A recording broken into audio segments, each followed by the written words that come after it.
Hello दोस्तों, आइए आपके बीच एक और प्यारी सी स्टोरी लेकर आए हैं। दोस्तों, इस स्टोरी का शीर्षक है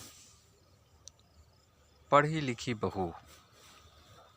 तो चलिए हम आप लोगों को कहानी की तरफ ले चलते हैं। यह एक मोरल स्टोरी है।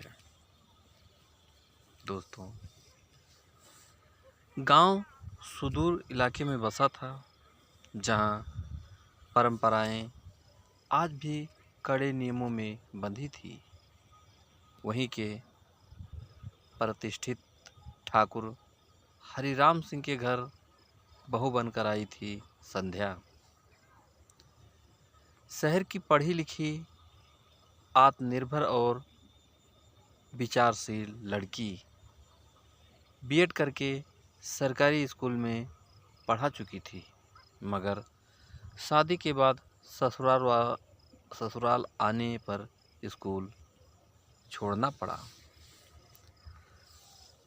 संध्या को शुरू से ही एहसास हो गया कि वह घर और गांव पुराने विचारों में जकड़ा हुआ है। महिलाओं का घर से बाहर जाना अच्छा नहीं माना जाता और उनकी पढ़ाई लिखाई को कोई खास तवज्जो नहीं दी जाती। सासू माँ कहती है, बहू का काम तो रसोई और चौके में होता है, किताबों से पेट नहीं भरता। संध्या चुपचाप सब सुनती रही, लेकिन मन में कुछ ठान लिया था। उसने ससुर जी से इजाज़त मांगी कि वो गांव की लड़कियों को घर पर ही पढ़ाएंगी। पहले तो मना किया गया, लेकिन फिर समझा बुझाकर मंजूरी मिल गई। शर्त ये कि बस घर के आंगन तक ही सीमित रहोगी। जल्दी ही आंगन एक छोटे स्कूल में बदल गया। पास की लड़कियां धीरे धीरे आने लगीं। कुछ माँ बाप पहले हिचकिचाए, लेकिन जब देखा कि उनकी बेटियां पढ़ना सीख रही हैं तो वो भी मान गए। संध्या न सिर्फ पढ़ाना जानती थी, बल्कि बच्चियों को आत्मनिर्भर बनाना भी सिखा रही थी। सिलाई, कंप्यूटर, यहाँ तक कि आत्मरक्षा के उपाय भी। एक दिन गांव के प्रधान और कुछ बुजुर्ग ने यह सब देखा तो चौंक गए। पहले तो विरोध हुआ, लेकिन फिर संध्या ने बड़े धैर्य से सबको समझाया। बेटियां बोझ नहीं होती, अगर उन्हें सही मौका दिया जाए। पढ़ी लिखी बहू सिर्फ ससुराल ही नहीं, पूरे गांव को रोशन कर सकती है। धीरे धीरे पूरा गांव बदलने लगा। लड़कियां अब स्कूल जाने लगी।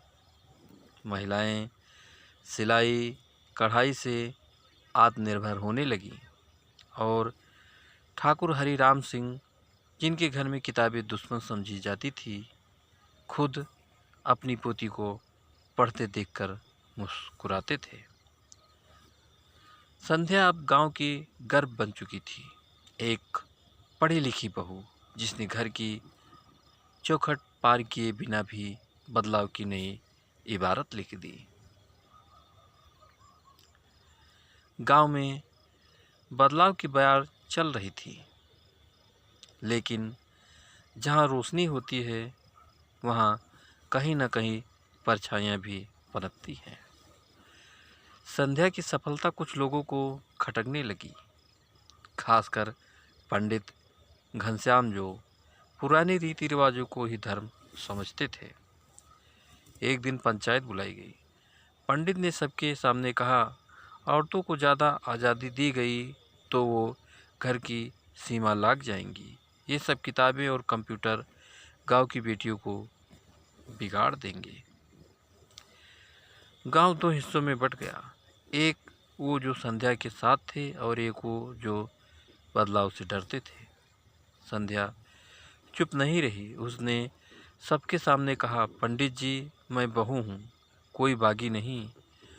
मैं गांव की बेटियों को उनके हक दिला रही हूँ।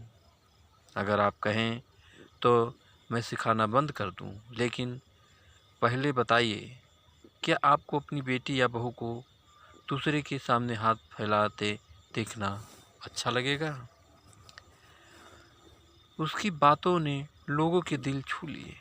धीरे धीरे पंडित घनश्याम भी नरम पड़े। एक दिन खुद अपनी पोती को संध्या के स्कूल भेजने लगे। कुछ साल बीते। अब वही गांव जहां कभी औरतें घर की देहरी पार नहीं करती सकती थी, वहां की लड़कियां जिला स्तर की प्रतियोगिताओं में भाग ले रही थी। किसी ने अध्यापिका बनकर नौकरी पाई, तो किसी ने खुद का छोटा व्यवसाय शुरू किया। अब संध्या अब सिर्फ ठाकुर हरि राम की बहू नहीं थी, वो गांव की पहली महिला प्रधान बन चुकी थी। सर्वसम्मति से चुनी गई। उसने गांव में एक पुस्तकालय बनवाया, एक महिला प्रशिक्षण केंद्र और एक छोटा डिजिटल क्लासरूम भी। उसके पति अमित, जो पहले चुप रहते थे, अब गर्व से कहते, मेरी पत्नी ने मेरी पहचान बनाई है। एक शाम संध्या अपनी सासू माँ के साथ बैठी थी। सासू माँ ने उसके सिर पर हाथ रखकर कहा, बहू, हम तो सोचते थे कि पढ़ाई से चूल्हा नहीं चलता, पर तूने तो पूरे गांव की रसोई रोशन कर दी। संध्या मुस्कुराई। दूर स्कूल की घंटी बज रही थी और छोटी बच्चियां उत्साह से पढ़ने आ रही थी। नई पीढ़ी, नए सपने, और सबकी शुरुआत उस पढ़ लिखी बहू से हुई थी जिसने सोच ही बदल दी थी।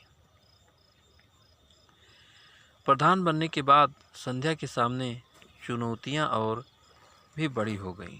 अब केवल लड़कियों की शिक्षा ही नहीं, पूरे गांव की समस्या उनसे जुड़ी थी। टूटी सड़कों को लेकर गंदे पानी और बेरोजगारी तक। एक दिन गांव में अचानक बीमारी फैल गई। बच्चों को बुखार आने लगा और पता चला कि कुएं का पानी दूषित हो गया है।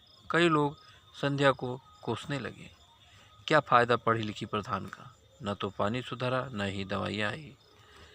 संध्या टूट नहीं गई। उसने तुरंत तहसीलदार से संपर्क किया, डॉक्टरों की टीम बुलाई और गांव में टैंकर से साफ पानी भिजवाया। हफ्ते भर में हालत सुधरने लगी।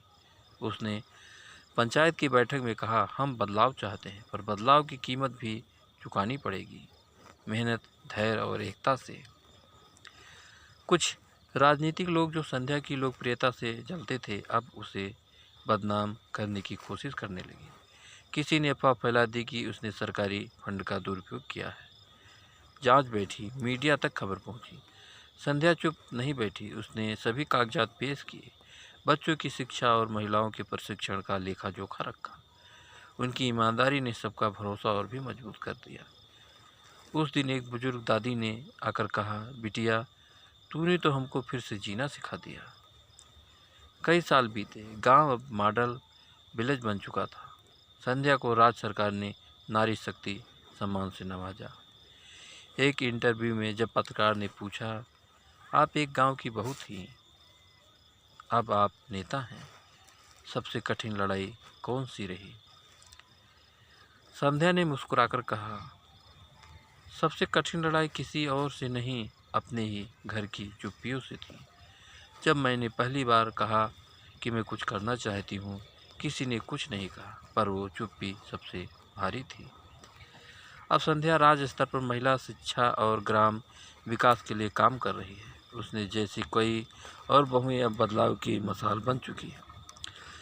उसके स्कूल के दरवाजे पर एक पत्थर पर लिखा है, एक पढ़ी लिखी बहू पूरे गांव की तकदीर बदल सकती है। तो दोस्तों, ये कहानी आपको कैसी लगी हमें कमेंट करके ज़रूर बताइएगा।